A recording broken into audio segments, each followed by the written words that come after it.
Human smuggling and trafficking is not humane. Illegal immigration funds criminal networks, ruthless gangs, and the flow of deadly drugs. Only by upholding national borders can we break this cycle and establish a real foundation for prosperity. Patriotism is the exact opposite of nationalism. Nationalism is its betrayal.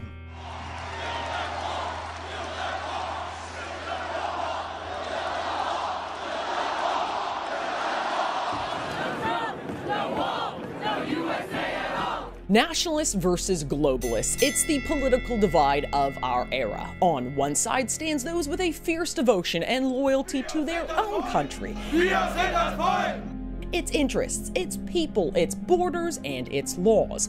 On the other rests a group obsessed with placing the assumed interests of the entire world above those of individual nations. The sort of people who look at the architecture, art, music, literature, and diverse cultures of Western civilization and think, you know what those places really need? A little enrichment, a la acid attacks, grooming gangs, rape epidemics, Sharia law, and the spectacle of terror. So, who's winning? One glance at the electoral wins in recent history from Europe to North America to South America, and one might say that the nationalists are out front. But in this video, I'm going to make the case that Team Globalist is about to eclipse our victorious battles with a single document which spells the final death blow for every signatory nation in this war. I present to you the United Nations Global Compact for Safe, Orderly, and Regular Migration, or as I like to call it, the National Suicide Pact.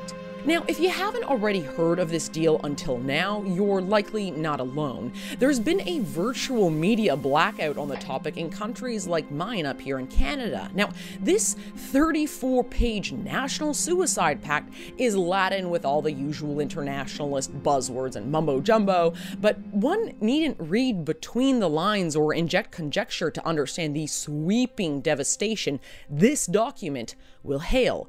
In a sentence, this pact makes migration a human right, wherein every signatory nation will de facto and de jure hand over its sovereignty to the unelected and unaccountable United Nations. Don't believe me? See for yourself.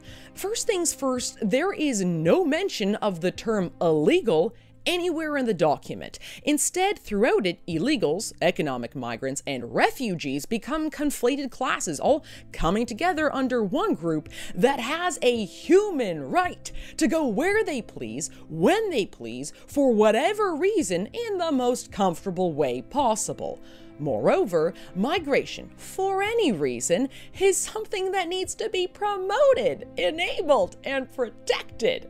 The UN's National Suicide Pact, which almost all UN member states, by the way, will sign in Morocco come early December, is divided into 23 objectives. Here are just a few of the most alarming ones, and you'll forgive me if I summarize, but if you wish to be more thorough, do feel free to pause this video and read for yourself. I'm just not a complete sadist who wishes to drag present company through the globalist wonk word salad. First, signatory states must advertise, actively promote, and enable migration to our countries. This looks like everything from centralized websites detailing how to get into our country to details on how to get a job or free education, not to mention cost of life.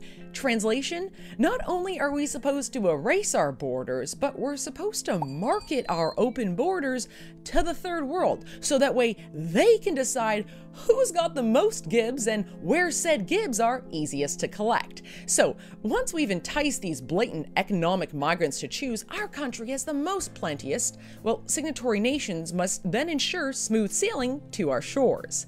The pact compels nations to reduce risks and vulnerabilities so-called migrants face at different stages of their journeys into our backyard. Translation, Dinghies, rafts, and long walks to the welfare state are really risky business. Sea vessels and land transport vehicles for mass migrant movement on your dime are coming right up. To boot, nations are expected to provide so-called migrants with info along their journey. Info like what fake refugees' rights are, what sorts of services are available that could benefit them, and do so in a language they understand. Because realistically speaking, what does a taxpayer have to lose by providing a little info on my rights for these precious newcomers? So, after they've been recruited and shipped comfortably to our countries, fully aware of their rights and newfound privileges on our dime, what are we responsible for once they actually arrive? Well, once the migrant masses arrive, signatory nations will commit to all of this. More info about the jackpot they just scored, legal aid, access to work and residence permits, and access to basic services, whatever that means.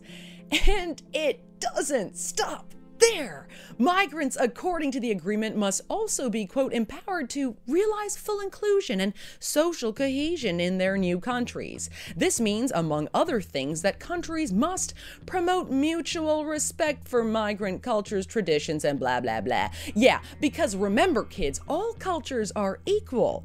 Where you say female genital mutilation, almost all of Somalia says female genital beautification. And you best respect that or else, bigot. And it goes on. These literal welfare migrants will be afforded the same rights to education, the labor market, and health care as citizens. Oh, you know, those schleps who just worked their asses off and paid into our social security systems for over the past 50 years. Those people. So, what happens if you disagree with all this enrichment? What happens if, heck, you're not even on Team Nationalists? You're just an average Joe who thinks the integrity of our national borders ought to be maintained, that migration for any reason to any country from anywhere is not, as the UN would have us believe, a human right? I mean, erasing territorial boundaries without a democratic mandate is sort of a big deal. One that will bring a little bit of change. That's something that even the UN recognizes, that even before this sinister document has been signed, societies, read Western societies, okay, that we're undergoing a tremendous amount of demographic, economic, and social change as a result of migration. So let's say you're a journalist who wants to talk about all this change. Well, the UN Suicide Pact has some pretty choice clauses for media in disagreement with their plan to put the entire Westphalian nation-state system in a complete and utter headstand. Simply put, disagreement with this agenda will not be tolerated, because signatory states will work to dispel, quote, misleading narratives that generate negative perceptions of their precious little migrants. Okay, so this part I have to read in full because it is just so damn Orwellian. Member states will, quote, promote independent, objective, and quality reporting of media outlets, including internet-based information, including by sensitizing and educating media professionals on migration-related issues and terminology, investing in ethical reporting standards in advertising, and stopping allocation of public funding or material support. What does that mean? To media outlets that systematically promote intolerance, xenophobia, racism, and other forms of discrimination towards migrants in full respect of the freedom of the media. Yeah, that's how you respect the media. Tell them what to write, fund the ones who listen, and eliminate those who don't.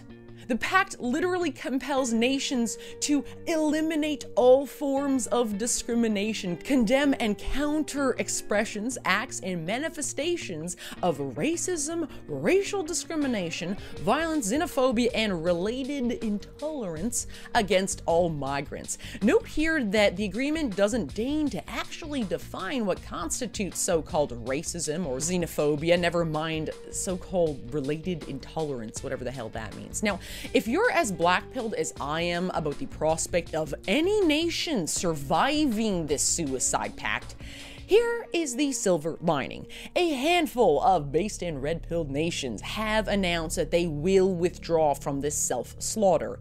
The US, Hungary, Slovakia, Poland, Austria, and Australia are, at the time of taping this video, the 6 sole states out of the 193 UN member states who have said hard pass to this pact. Now, for my countrymen up here in the Great White North thinking, dear God, help us, yeah.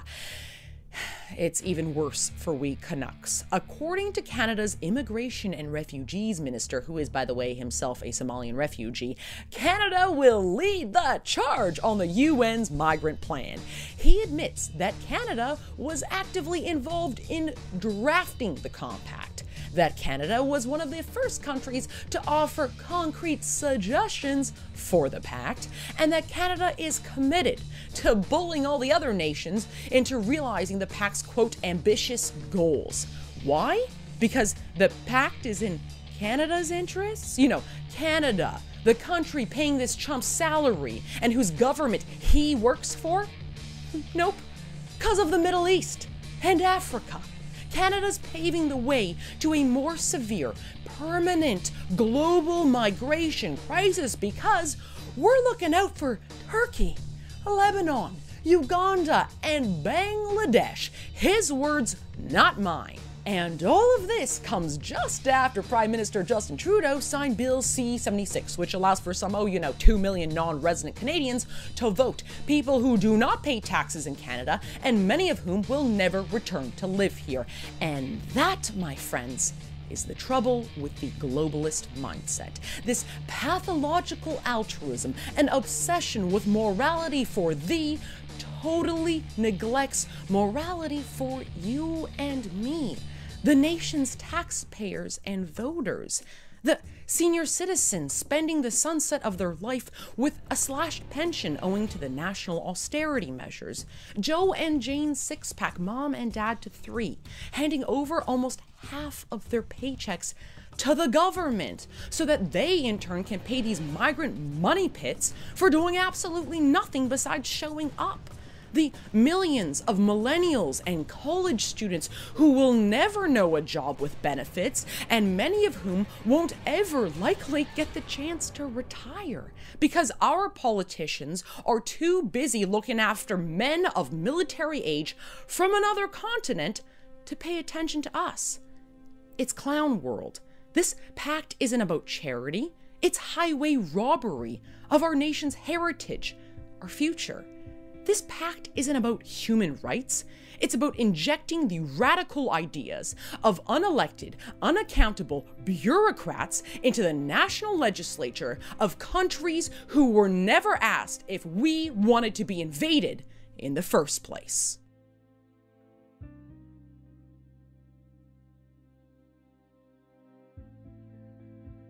Thanks everyone for tuning in. I know it was a longer video. It's a bit of a doozy, a lot of material to get through. Look, if you're a Canadian like myself and you're against this out-of-control compact, I'd urge you to click on this petition. I've got the link in my YouTube video below. Maxime Bernier, the leader of the PPC, started it, and it's basically calling for an end to all this, so please go ahead, put your name down there. Other than that, if you like what you just saw, I'd urge you to click like and subscribe below, smash those buttons, and feel free to head over to faithgoldy.ca and feel free to contribute to my journalism.